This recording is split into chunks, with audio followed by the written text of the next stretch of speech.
Welcome to the Resilient Training Lab podcast.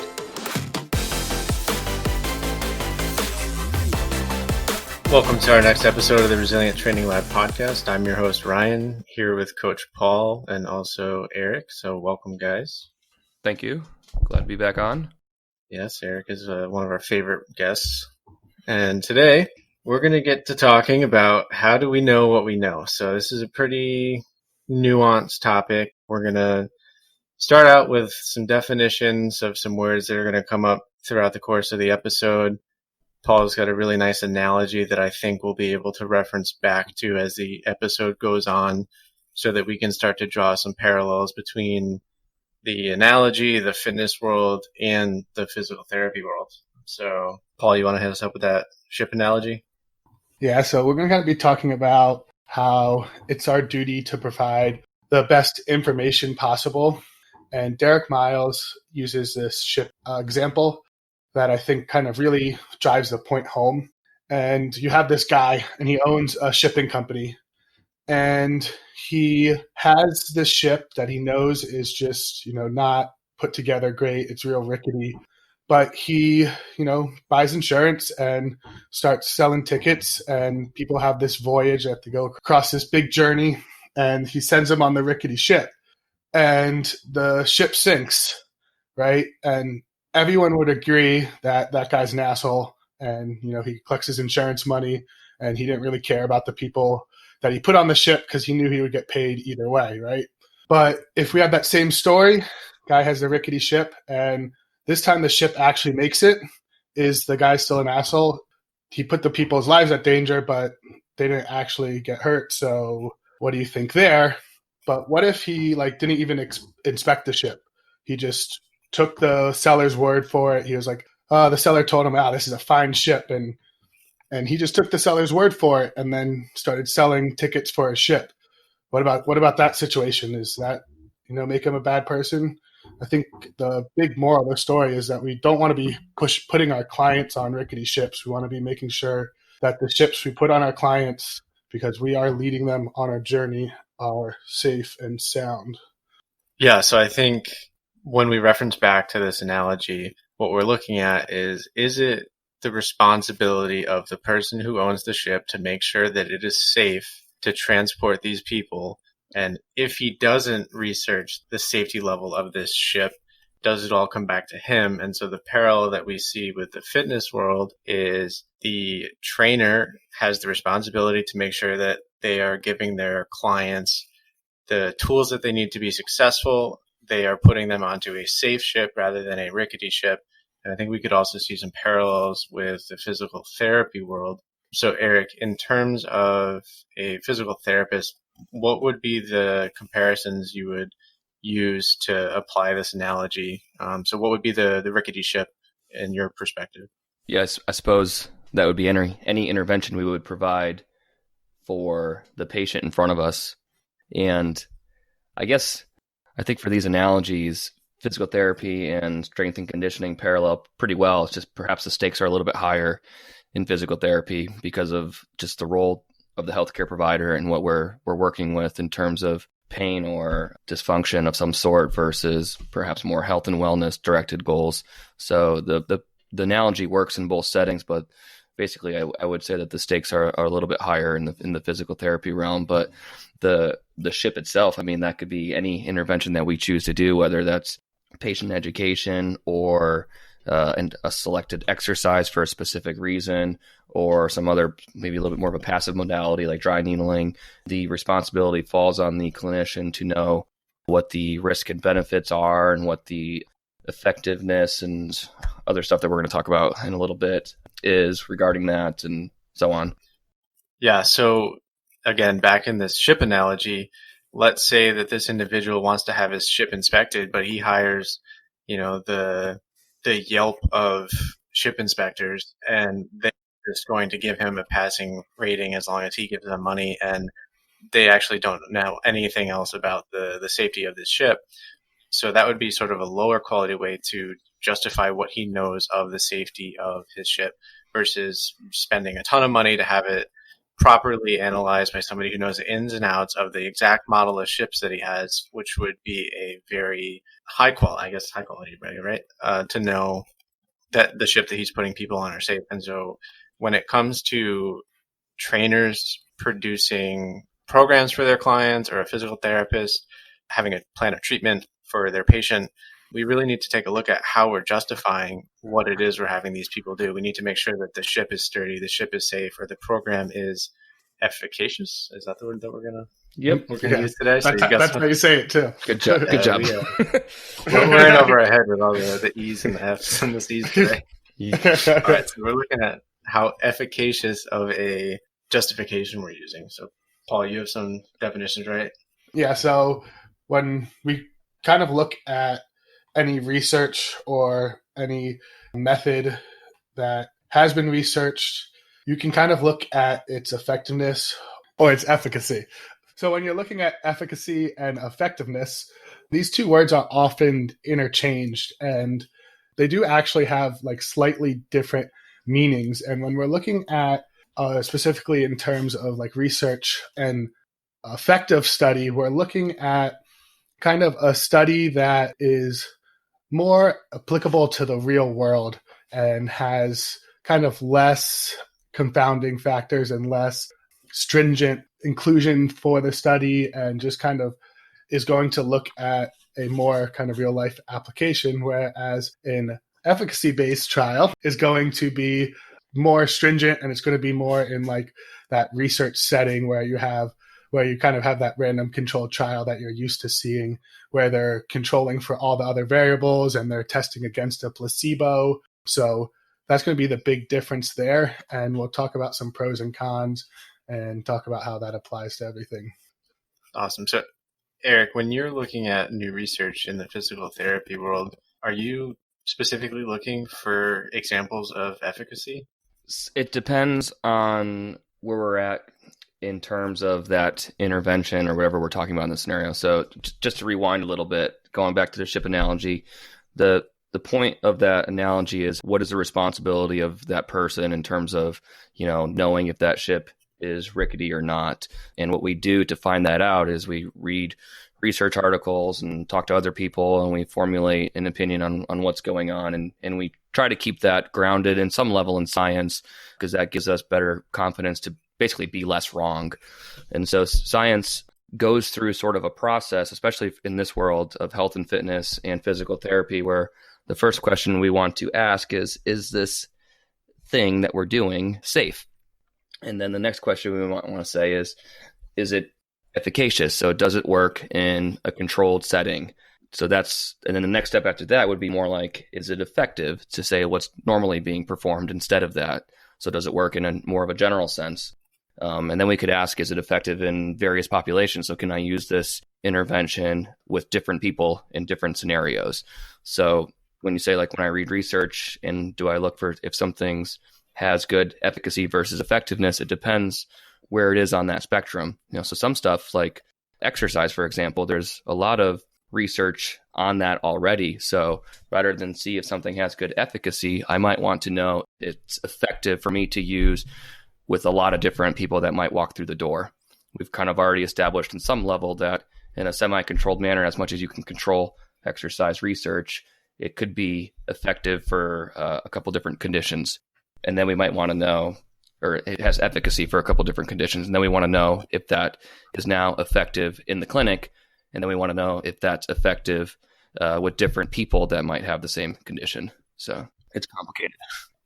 Right. And so when it comes to this analogy of, again, just the rickety ship and it being the responsibility of the owner of the ship to make sure that it is safe for these people to travel on, or it is the responsibility of the trainer and the physical therapist to make sure that what they're asking their client or patient to do is both appropriate, effective, and safe for the person to do, we can kind of run into a scenario where when we're combing through the evidence, another analogy that's going to illustrate this is, let's say we have a group of people who are looking at 4 identical brown socks, and or they're being told left and right, sock number 1 is going to be a lot softer than the rest, or sock number 3 is browner and has a better quality of a color. And they're forced to argue over which of the four socks is going to be the best one. And they do this and they come to their own conclusions about which sock is the best. And then it's revealed to them that all four socks are exactly the same. And some people, when they're presented with that scenario, are willing to accept that they were inaccurate with their information. They didn't justify the awesomeness of their sock based off of something that was factual. And there are others who will argue tooth and nail that their sock is in fact different, even when presented with evidence of the contrary. And so I think that's something that we see a lot of in both physical therapy and the fitness world, where there might start to be some new evidence or some information coming out that contradicts some beliefs that are held very close to either a clinician or a trainer's heart.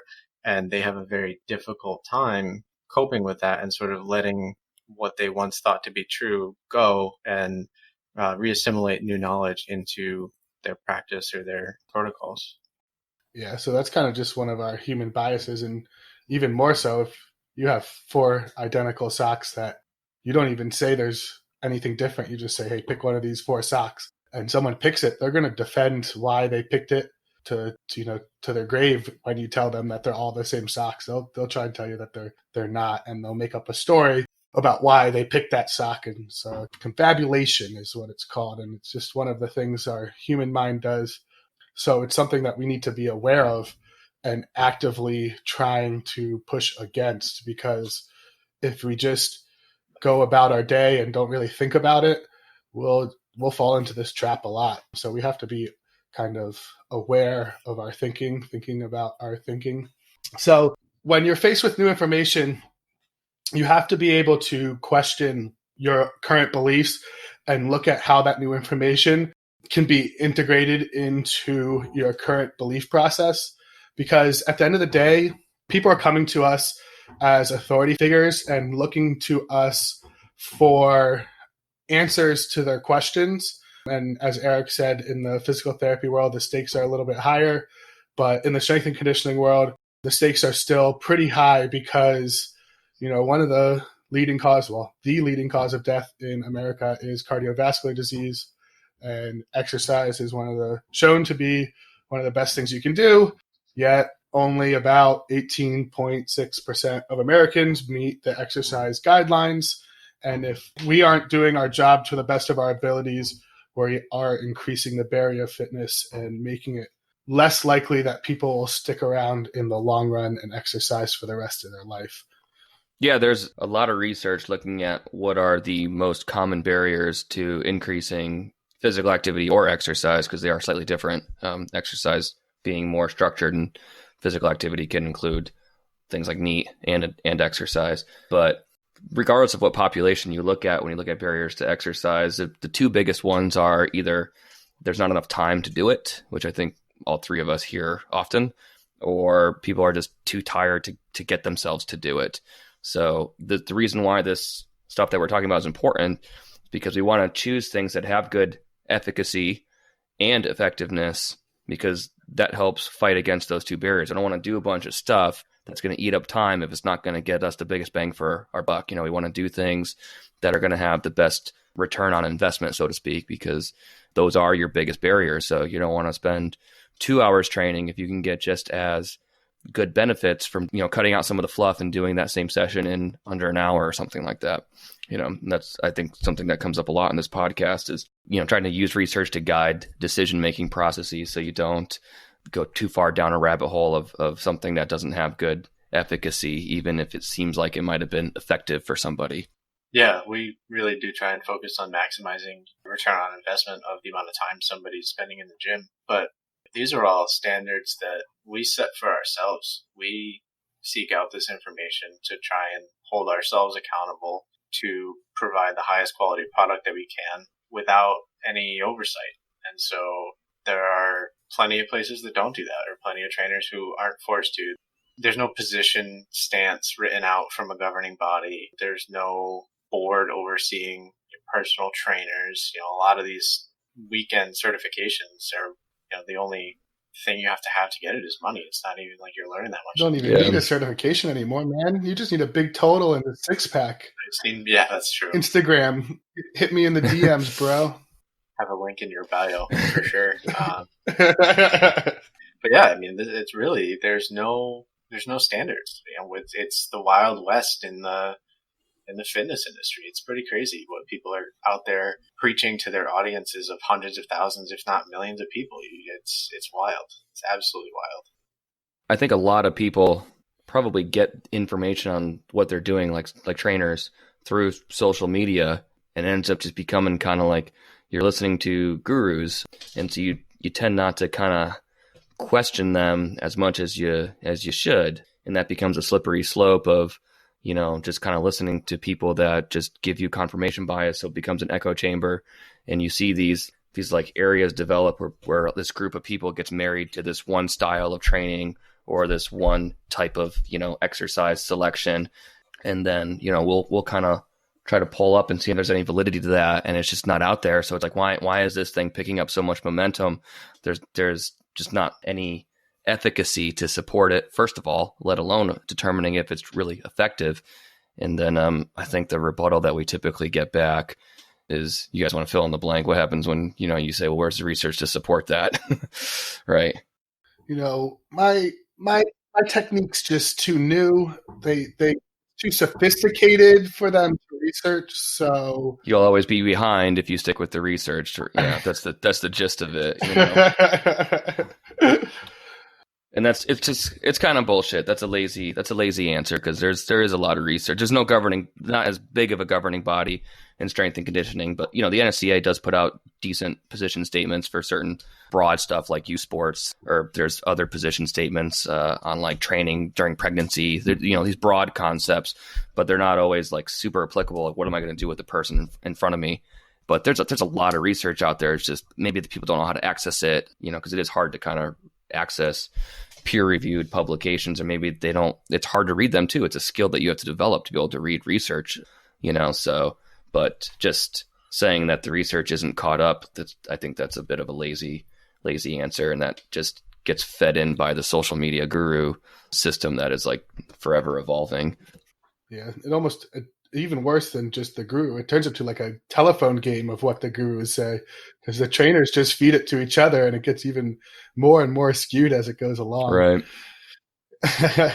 So it's like, if we were to build off of that rickety ship example, it's like if all these people are sending out rickety ships, you know, and nobody's like, wait a second, you know, what's going on with these ships here? It's because they make it across the journey, and all's well that ends well, doesn't mean that was the best way to do it, right? That was a philosophical question, I think, that, you know, when you're using Derek's example there, it gets at, like, if the ship breaks down, everyone's going to say that guy's an asshole for selling tickets to get on a crappy ship. But if the ship makes it across and all's well that ends well, nobody really even knows to question if that guy's an asshole. And when you see a rickety ship go down, they all jump from one rickety ship, and that one didn't sink, so I'm going to go on that one now. And you just get a bunch of people jumping from rickety ship to rickety ship. Exactly. Where nobody's making progress. Well, and the thing is, 82% of them are sinking because 82% of Americans aren't exercising. So yeah, right. That's true. Meanwhile, there's a perfectly fine ship that just, I guess, doesn't look as sexy or something, so nobody wants to get on it, right? Yeah, but big resilient logo on the side of it. That's true. Yeah, it just needs to be rebranded. Wasn't there a study that just came out recently that actually said research is like 14 years ahead of common practice or something around there? I don't know. It wouldn't surprise me. You know, like you're saying that it takes 14 years for research to go from being completed to put into practice. Yeah. Right.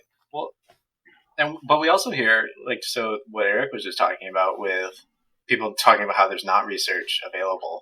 You'll also hear at the same time, you could find research to support everything. And so I think that's why we're having this conversation, is because if, you know, somebody cherry picks a couple studies that were, you know, self-selected surveys from 50 years ago promoting the effectiveness of whatever X or Y, that shouldn't be held to the same standard. That is not evidence to the same standard as something that may be incredibly recent, like a recent meta-analysis that looks at maybe 100 studies with 50,000 different subjects. Right. Yeah. Going back to the efficacy versus effectiveness thing, because that's where people get hung up when they say that the research isn't caught up, because they're doing an intervention and they feel that they've seen some effectiveness of this. They feel like they've used it with a client or a patient and it seemed to have a positive outcome. And they try to look for research on it, and it's just not there yet. So it hasn't established some level of efficacy. Because ideally, we want both. You want efficacy because it shows that something has internal validity, it works. But then you also want to have some level of effectiveness so that you can actually utilize that in the real world, right? But if something doesn't have efficacy, you're kind of, just shooting in the dark. You don't really know. You're just going to go back to that, your mind playing tricks on you, right? You're going to think you see something and it starts to get into confirmation bias and things like that. So this sort of stuff does get a bit philosophical. Maybe that's where, certain trainees or trainers get a little bit scared of this stuff, because it does kind of get a bit philosophical in a sense. I think two words you used there that we didn't really define that kind of help the whole conversation and help better define efficacy versus effectiveness is internal and external validity. Can you kind of just define those topics for everybody? Yeah, I'm just going to keep defining all these words because I know that they can be a little tricky. And, I went through 7 years of undergrad and graduate, and then 8 years of clinical practice, and I still struggle sometimes with the definitions of all these words. So efficacy, again, is, does this thing that we're doing work in a controlled setting? So internal validity is basically asking if we can trust that whatever intervention we're doing actually caused this outcome. So efficacy and internal validity sort of go together. I'm going to just off the top of my head, if we're talking about like people foam roll to improve muscle length or something like that, right? So internal validity would be, did foam rolling actually improve muscle length or range of motion or something like that? And efficacy would be studying that in a very controlled manner. Then we get into effectiveness. So does this work in the real world? And you get into external validity. So would we get similar outcomes under different circumstances? So if that had efficacy, which it doesn't, but if it did, the next step would be, well, does that work with all different different people? Does that work with all different body parts? Does that work whether I do it for 2 minutes or 10 minutes? And then you start to get into the external validity of these sort of things. So it's a bit more pragmatic, like how can we actually implement this? Whereas internal validity is a bit more like explanatory. It's a cause and effect relationship. So you want to establish that cause and effect relationship before you would start to implement it. So we want both, but you want efficacy ideally before you would start getting into effectiveness. It's also important to note it's not like a dichotomy. There's a range where you can be in the middle ground, and it's not going to be one or the other. And there's going to be studies that kind of take a middle ground. You'll see kind of randomized controlled trials that compare against, the current best practice instead of a controlled group where there's still a lot of internal validity, but they're kind of pushing towards that effective side. So there is some middle ground there. And I think it's also important that order that Eric keeps mentioning with efficacy becoming before effectiveness. I think sometimes people, search out for effectiveness before something's been proven to be efficacious. A lot of these decisions that we're making are influencing people's lives directly, but I think very commonly we fall into a trap where we overestimate the benefits of what we're asking these people to do and underestimating the harm that our actions could potentially have on these people. Yeah. And again, going back to the barriers for physical activity and exercise, because we just established that 84% of people aren't meeting those, and that it's a risk factor for cardiovascular disease and all-cause mortality. So if the biggest complaint is that somebody doesn't have enough time, and, you guys in particular, and myself included as a coach, we say to somebody, how much training are you going to allot per week? And they say, well, I can get in here for an hour 3 times a week. So you've got 3 hours with that person to make a difference in their life. Like, what are you going to do? And we want to do things that are, going back to the definitions, efficacious and effective. So it sounds kind of like semantics when we just talk about it on a podcast like this, but it is like super important to the decision-making process that we go through. When we understand, bird's eye view of what we're trying to do here, like how can I, if I've got 3 hours with someone and I'm doing 20 minutes of stuff that has zero efficacy as a warm up, I just, every time we train, I just took 1/3 of that person's training time and just basically sort of threw it out the window because I thought it was effective. But if I, studied a little bit harder and dug a little bit deeper, I would find that the efficacy, the internal validity of that intervention might have not even been there to begin with. I would have been better off doing something else with that time. What do some of the real world consequences look like for potentially doing that in a physical therapy clinic? Yeah, so we talked a little bit about this sort of stuff on the low back pain podcast when we started talking about nocebos or connecting dots that might not necessarily be connected. So if someone comes in with low back pain and I do an intervention that, if I knew the literature, has low efficacy, so doesn't seem to have a cause and effect relationship or doesn't have good internal validity with helping to reduce that pain, but I do that intervention 1 or 2 times a week for a couple weeks and someone gets better, I'm going to look at that and say that this intervention was effective for reducing this person's pain. But that is sort of a lie because in a controlled setting, that has not been necessarily proven. I mean, it may have worked for that individual. It may have been something else that caused that individual to feel better. There's just so many variables that you can't confidently say that that's what happened. You can't find that signal in that noise. So if I had the efficacy first, I could say, well, it makes sense to try this intervention out and let's go from there. So that's sort of the implementations. And in the case of something like low back pain, if I were to do something with low efficacy and it helped get that person better, so then that person now thinks that that's an effective intervention. If they develop low back pain again, what's the first thing they're going to do? They're going to go back to possibly paying out of pocket or using time out of their day to receive this treatment that may not really do what we think it actually does. So that's why this stuff is pretty important. And so if we're looking at the same thing in the gym, Paul, I don't know what your thoughts are, if you necessarily agree, but what I'm looking at when it comes to what we provide at Resilient, right? It's if somebody is not with us and they are training with a trainer and the trainer is not choosing efficacious methods of programming, this person could potentially be turned off from training with us in the future, training or lifting weights in general, right? Yeah, for sure. And I mean, we see this on all sorts of levels, right? I mean, from the simplest level of someone who's been doing something a certain way for a long time and may have been successful when they first started doing it because, everyone's successful with absolutely anything when they first start training. The newbie gains are real, yeah. But, and then they come to us and, their wheels are spinning and they've been doing things a certain way that might not be proven or be efficacious. And then they get stuck in those ways and they kind of are, hesitant to change because that's what they've always done. And then we see this on the next level where people have been coached to do, maybe we just had a technique podcast, so we'll use technique in this example, coached to do a movement a certain way, and they just keep running into the wall. They're not progressing, or they keep hurting themselves, or whatever it may be. And or actually, it's a better example. This is a better example.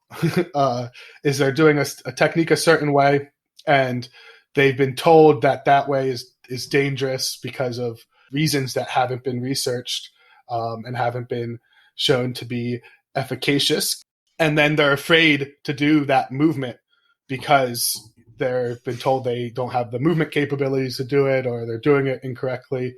And then on the third level is someone who's been scared away from training altogether because they worked with a coach that ran them down the wrong rabbit hole and completely disinterest them in training. Yeah, so I mean, I think those are 2, potentially 3 really good examples. And that ties back to the brown sock, right? These people are attached to brown sock number 1. And when presented with evidence that brown sock number 1 is not superior, right, they have to be willing to change their mind. And so in some cases, right, like all the socks are the same, but the analogy holds true even if like the training that somebody had been following could be improved on, right? They have to be willing to sort of let go of what they had been doing to get where they are, because that's not necessarily what's going to get them to where they're looking to go. Yeah, and coaches too. like if I think any of us can say, if we look back on what we were doing 5 or 10 years ago, we'd laugh, because I know for sure that I was doing things that now I would be ashamed of. So it's kind of our duty to try and be, less wrong each day, because, I'm hoping in 10 years I look back at what I'm doing now and laugh at that, because we are continuing to advance our knowledge and continuing to question our beliefs and question what we're doing. And when we're introduced with new information, being able to put that into our current principles and adjust accordingly, and having kind of like virtue in our pursuit for knowledge, and not just adopting knowledge without checking it out first yourself. Yeah, I think you have to sort of, and we sort of embrace that aspect to this, because it's not that science has all the answers, because science does not have all the answers, and it's constantly evolving and it's open to its own biases for sure. But I think if you sort of try to be less wrong constantly, you will find that you have more confidence in what you're doing. And to what you're saying, Paul, you sort of naturally evolve with science instead of like always trying to stay ahead of it, and that starts to get into like doing things just because they're trendy, or because they're kind of like the new thing, or the shiny, going after the shiny new object sort of stuff. Right. So yeah, I like that. Yeah. What works is usually boring, unfortunately. Yeah, but I know, I hear that too. And, it's just like always like you got to know the basics. Now we sound like old coaches, I think. Because we're like telling all the other coaches and therapists and stuff to just get really good at the basics. But people don't respect the basics enough. And that doesn't mean that it has to be boring. I mean, you guys, make things fun, right? I mean, nobody that I know, any client Resilient, has been like, yeah, I've had great results, but it's just so boring. I can't do it anymore. It becomes fun in all the other aspects, because we are humans. So it's not like we're just, doing an input and an output, which is kind of probably what it sounds like with this conversation. But you do the stuff that has good efficacy, even if it's boring, and then you make it fun and engaging in other ways, Well, like making progress, I think. Yeah, progress is definitely one way, but it doesn't get likes on the gram, though. How are you going to get all the likes and follows? I guess I don't care about that. We need props and stuff that no one's ever seen before to get the likes. You just need to get some sick screenshots of your leg veins while you're squatting 605 or whatever it was. That's right. Well, I think Ryan brought up the real thing there is progress. That's really going to be what makes people buy in the long run. And that's something that we've kind of talked about in the past. You can make progress with things that don't have efficacy, though. It's like you said, the newbie gains, right? So somebody can go to a trainer and do a bunch of stuff that, to us might look kind of silly, or we might at least think there's a little bit of a better way, but they get results out of it. And so that feeds back into that loop of like, this must be great. And then you present to them with the facts that actually this actually isn't the best way to do this. And it goes back to the brown sock thing, right? So, progress for, I think, more advanced trainers, which we definitely have trainees that are more advanced. When they see progress, they really get, we really know it's because of whatever system we've put in place. But when it comes to some of the newbie stuff, you can get progress whether you're doing things with good efficacy / effectiveness or not sometimes, So again, knowing the literature gives us more confidence that these aren't just newbie gains, but they're going to continue to see progress beyond that, right?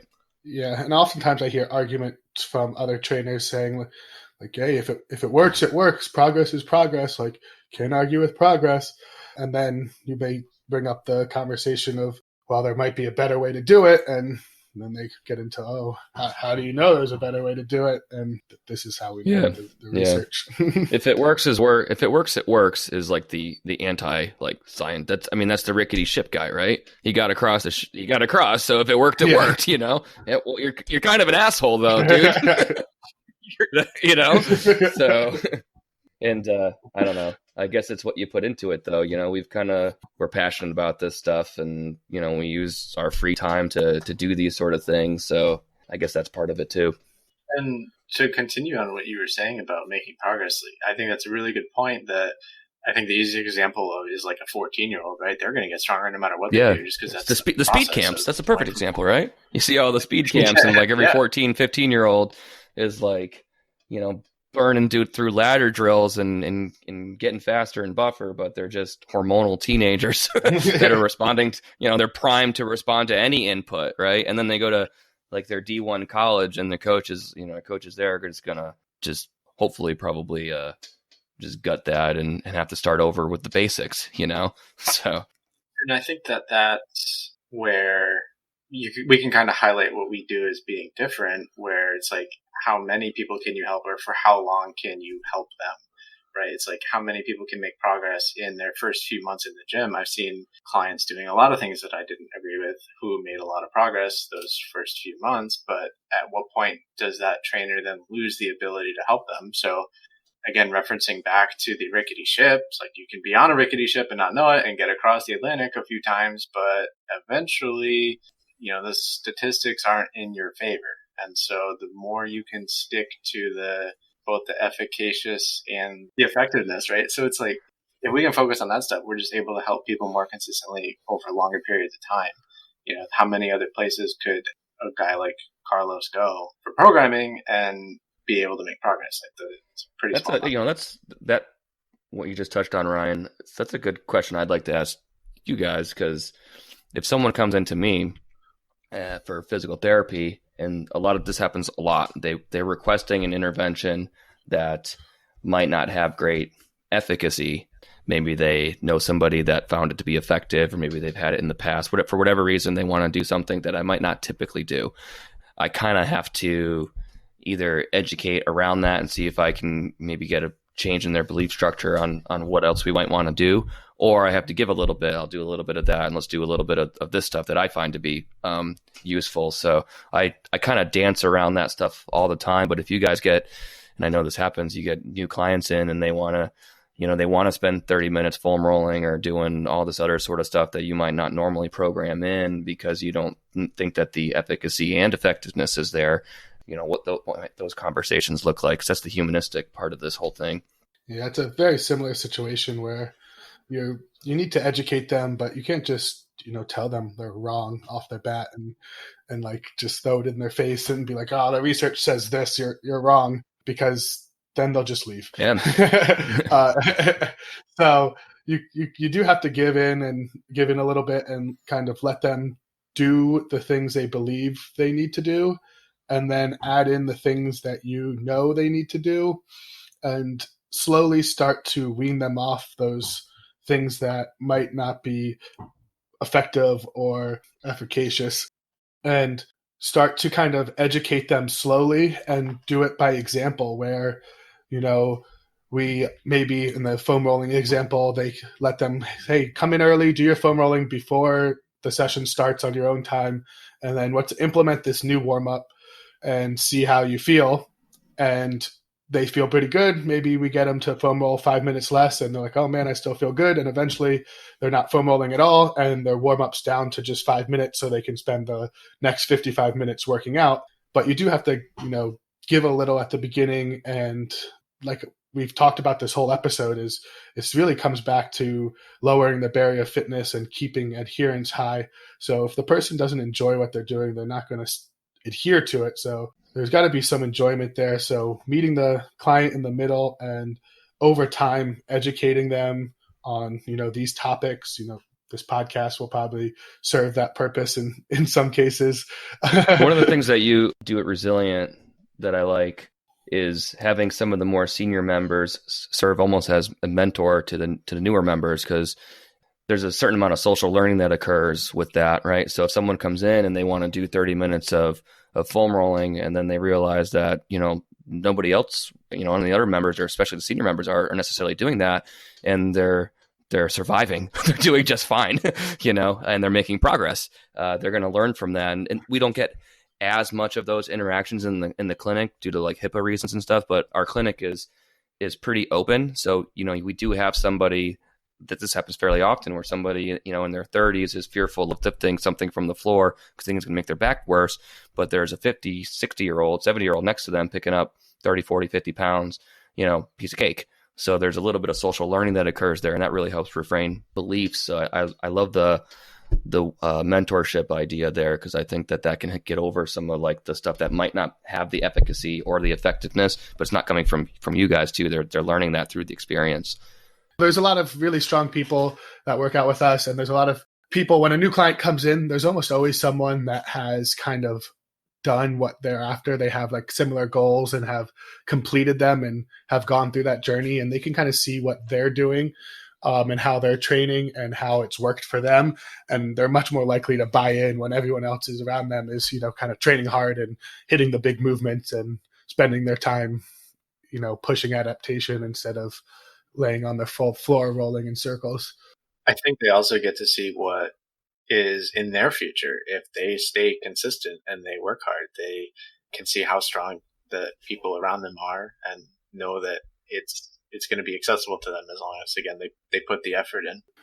And that's it for part 1 of our effectiveness versus efficacy podcast. This is a topic that we feel so strongly about that we ended up rambling on for about 2 hours and had to break it up into 2 parts. So be sure to join us next week as we continue this discussion.